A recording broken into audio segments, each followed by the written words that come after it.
Today on the podcast, I have author Anne Kane. Anne, welcome to the show. Thank you. Great to be here.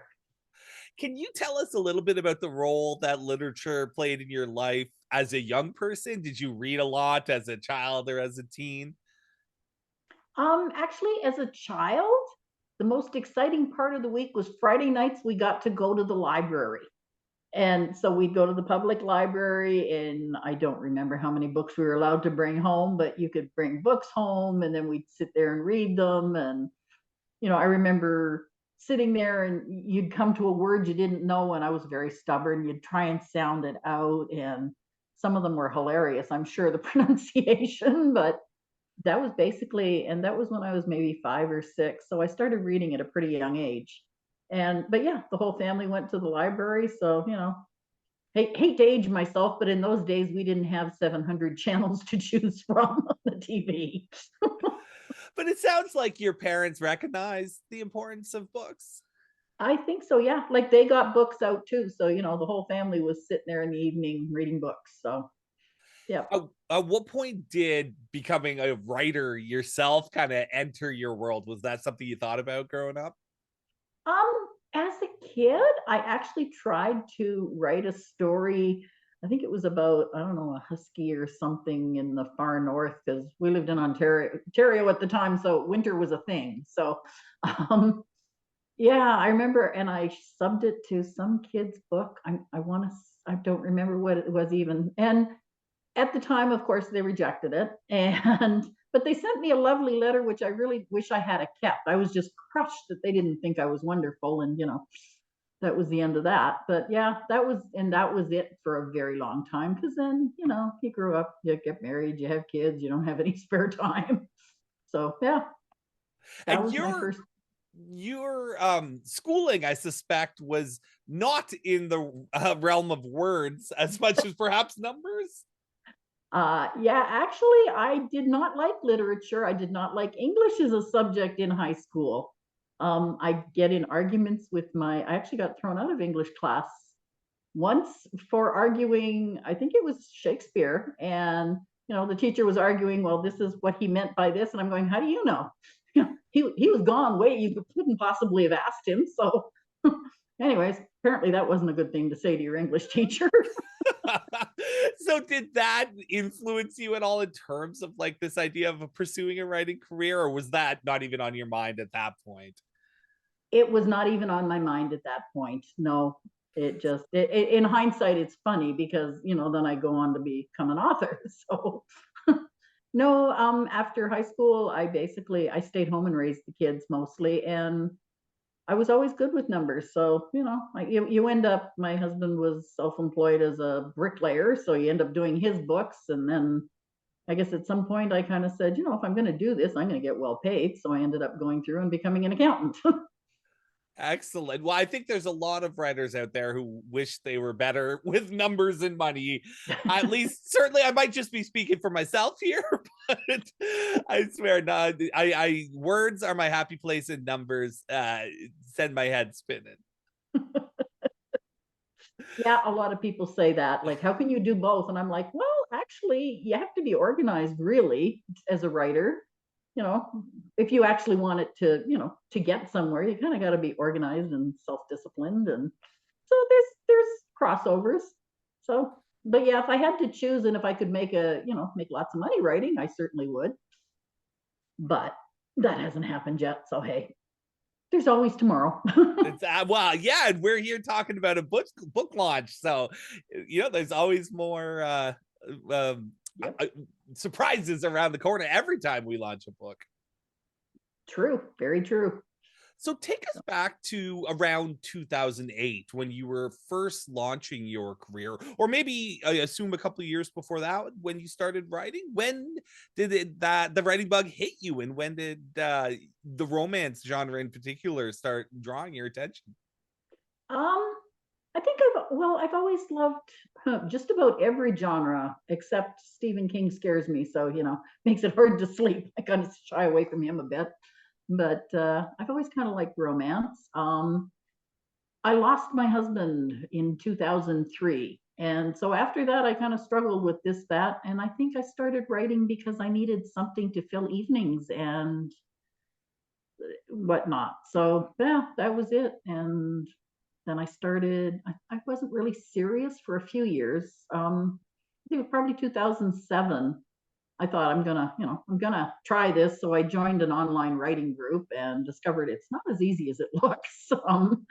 You start writing, you're like, how do you know when you came to the end of the this, or how do you get from one point of view to another? There's a lot to learn.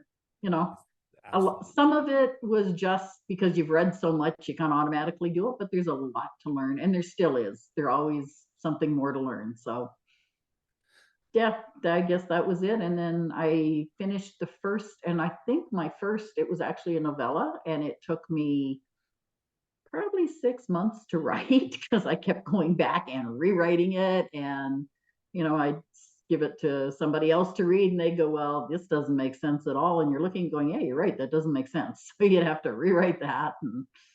But you learned a lot along the way. And at that point, I wasn't really even going for making any money off it. I was totally shocked when I actually got paid for something. So yeah, it has been a journey, and it still is.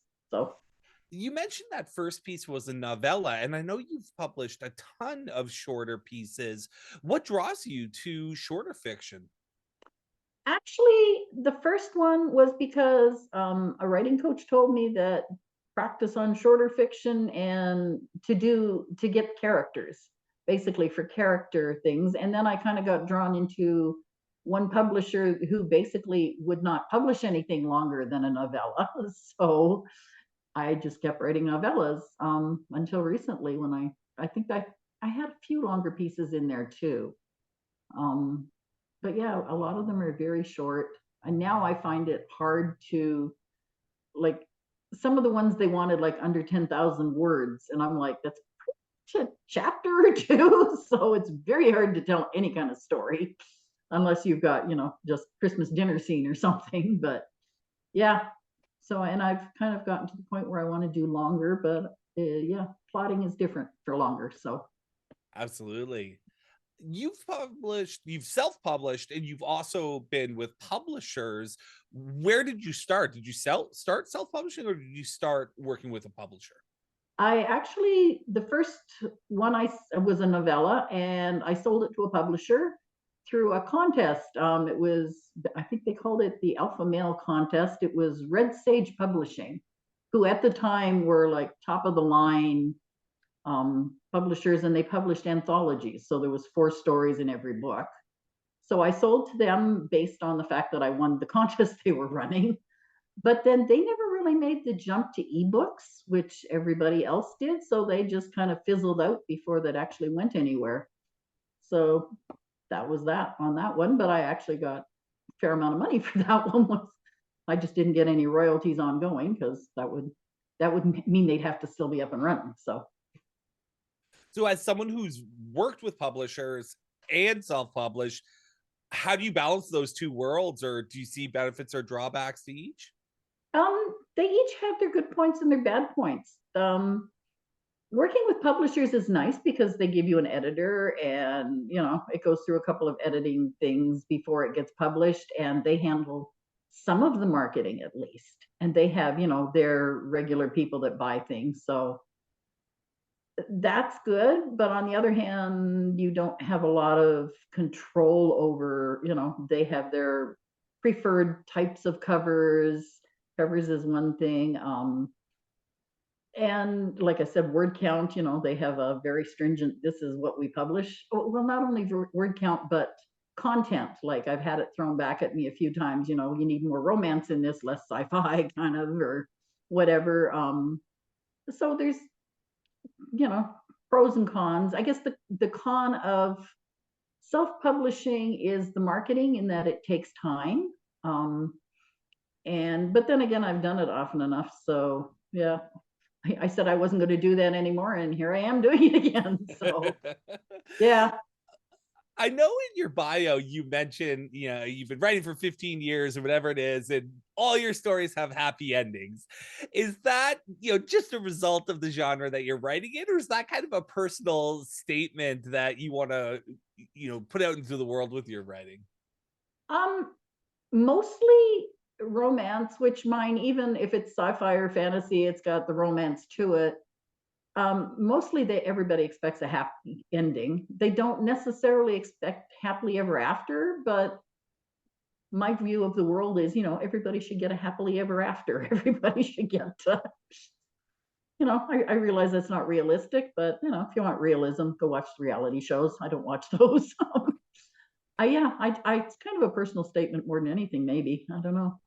Nice. So, Well, you were saying you've had publishers kind of push back and say more romance, more sci-fi, and obviously you're doing erotica as well. I'm curious, how do you balance the different aspects of the different genres? Because having read the book that's about to be published or will be published as people are viewing this or listening to it, I found the non-sexual parts to be very traditional kind of sci-fi romance story. And so it got me thinking, like, how do you mix the erotica in with the more other mainstream genre pieces that you're working with?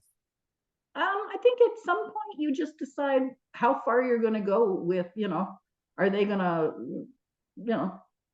hold hands and run off into the sunset, or are they going to retire to the bedroom, or are you going to get to see them retire to the bedroom? And part of it is the publishers, if you're going traditional, how far they want it to go. And I've had them tell me, you need more sex in here or whatever, in some of them. And the one that is being published, I had actually originally intended it to go to a publisher, and that didn't happen, but that's why it has more erotica in it than that. So I don't know if I actually balance it, like if I think about balancing it, or it just happens that way. And like I said, if it goes to a publisher, often either you put more erotica in it or you draw it back depending on where it's going. So, I could easily rewrite the whole thing and have it fit the Christian market, but I've never actually aimed at the Christian market. So yeah, I'm not actually sure I could do that. I'm not sure how far I could draw that back. Well, I mean, having looked at Kellen's Conquest, the fact that it's erotic sci-fi romance and like right off the bat, boom, we kick off with a sex scene. It gave me the sense of, okay, this is a writer who very much understands giving the audience what they're here for. Like we're not easing into the story. We're like, boom, here's what you're here for. We got sci-fi, we got intrigue, we got romance, we got sex. Do you find that you are just a more naturally commercial minded author, or do you find this is something you learned along the way, or does the genre itself demand it? Um, I think I'm just okay with it. I guess maybe commercially, I guess more commercial minded. Because I read and I realize even some of the romances that are considered mainstream, there's a lot of sex in them. So these days, at least, unless they're actually, say that there is none in there.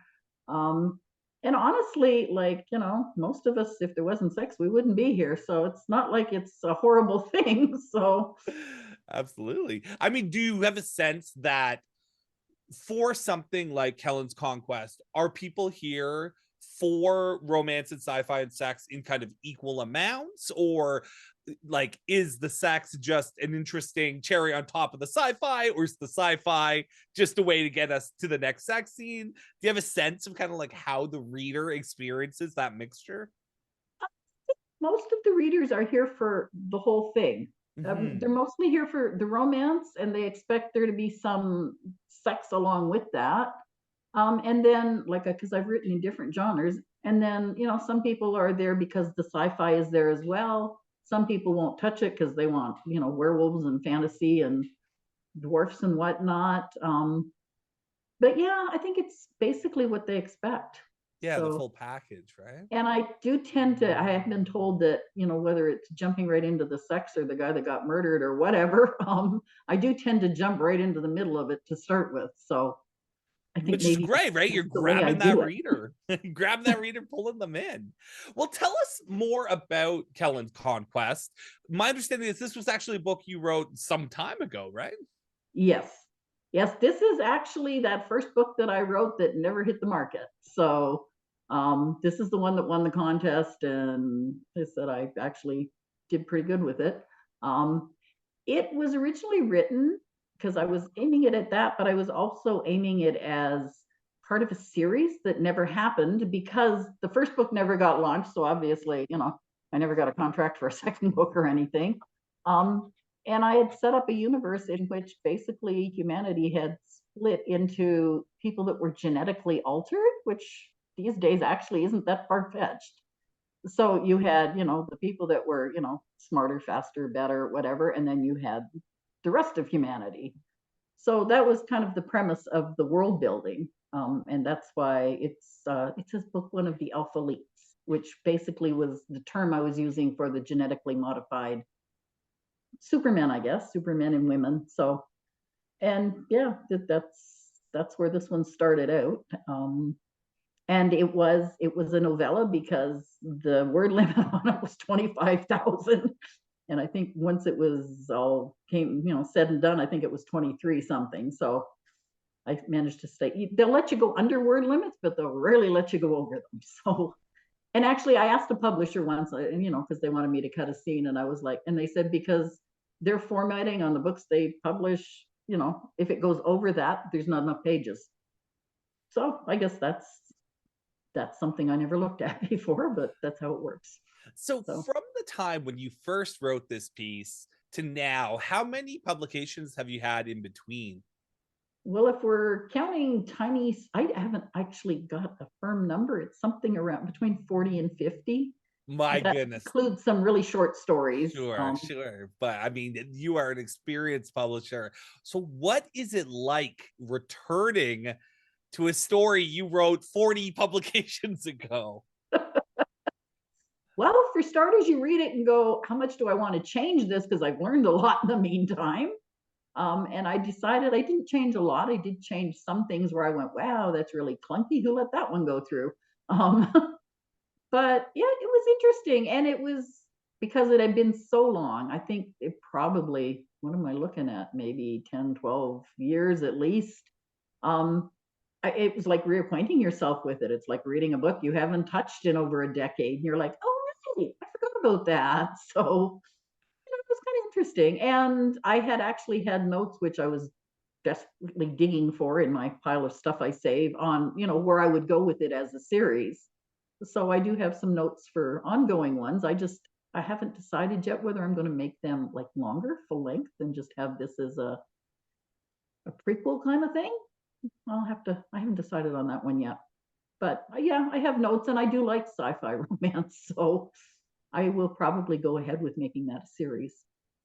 Great. Can't wait to read it.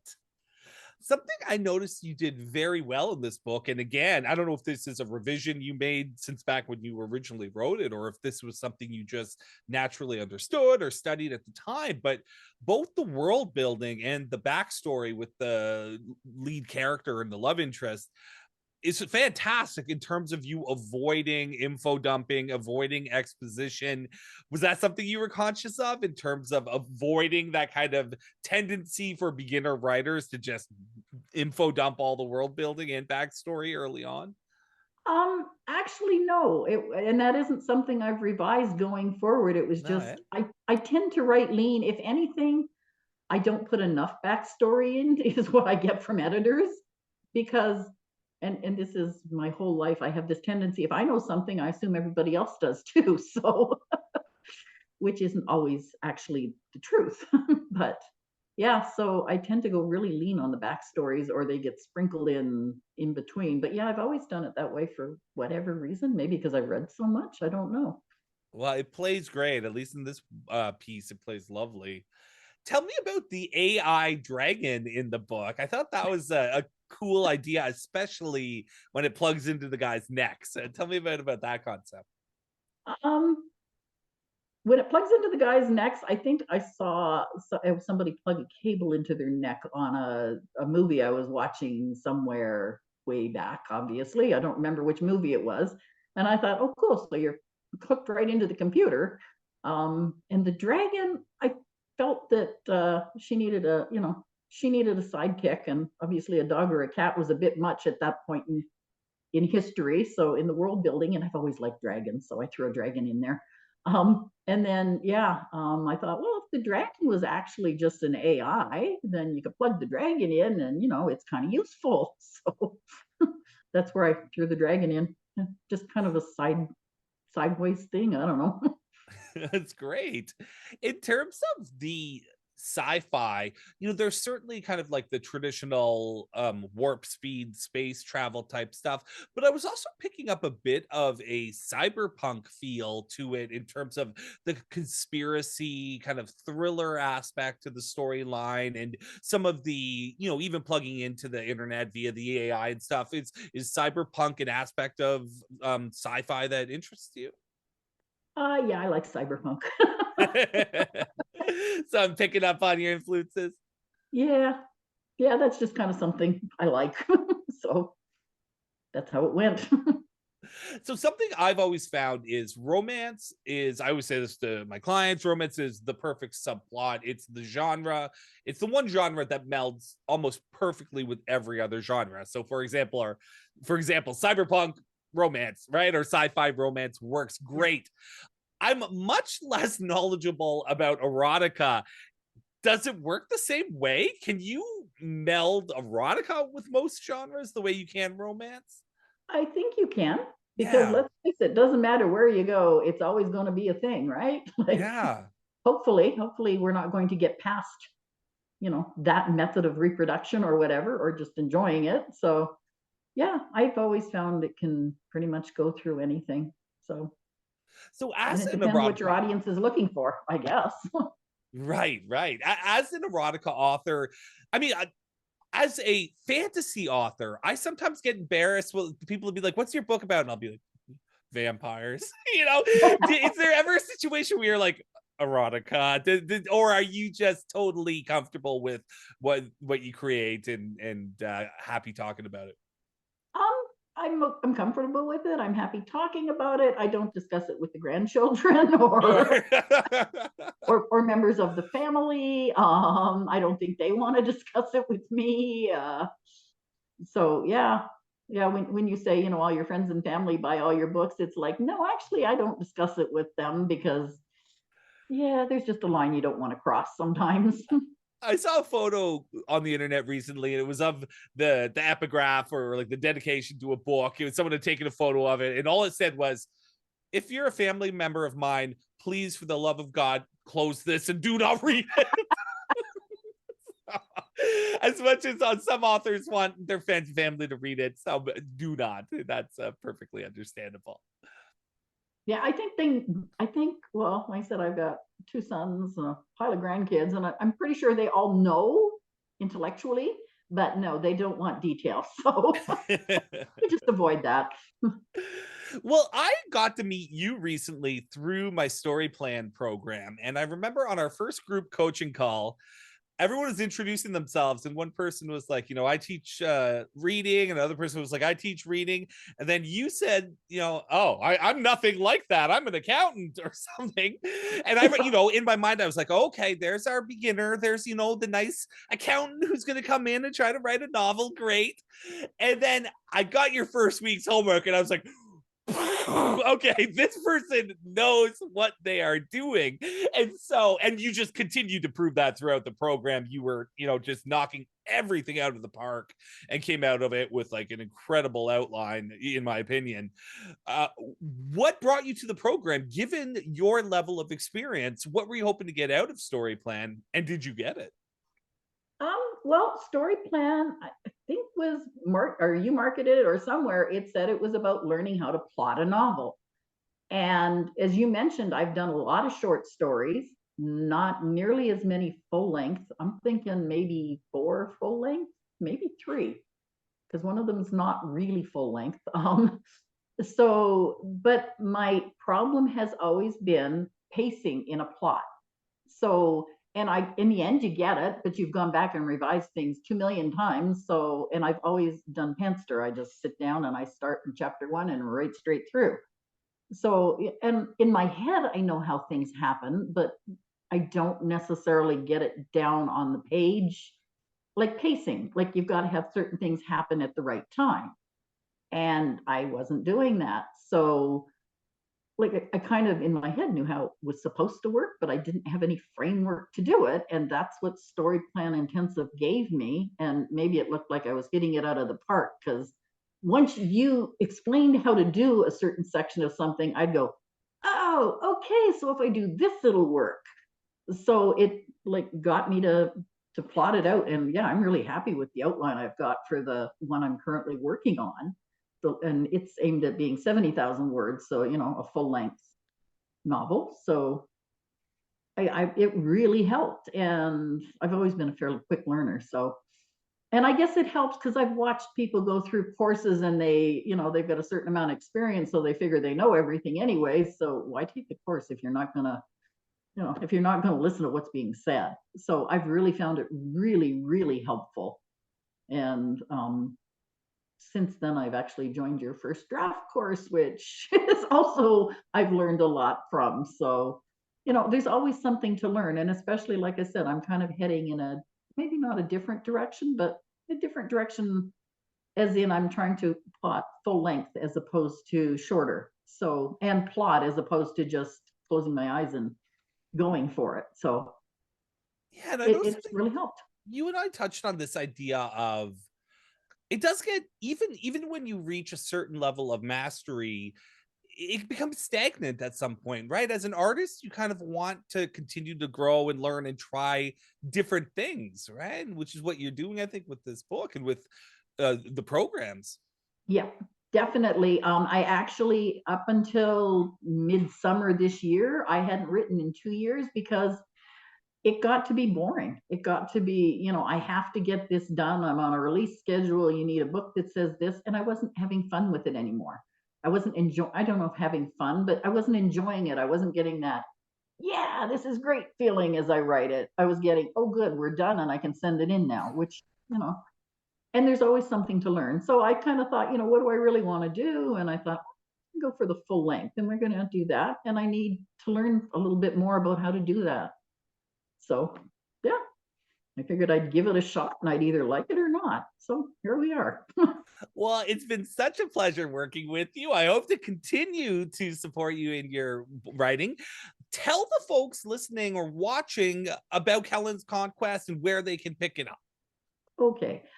Kellen's Conquest, obviously, as you may have got, is a science fiction. It's futuristic, so it's in the future, where humanity, like I said, has kind of segued into, those that have been genetically enhanced, not cyborgs, but genetically enhanced. So, and then the rest of humanity. And basically what you've got is a group of guys who have banded together. I think there's about 6 of them. And they are, they pick and choose what they want to do. They're basically futuristic mercenaries. And they do what they want to do. And the female love interest she was not one of the chosen ones. She was kind of a brat who was orphaned as a child and kind of learned how to steal things and make a living however she could.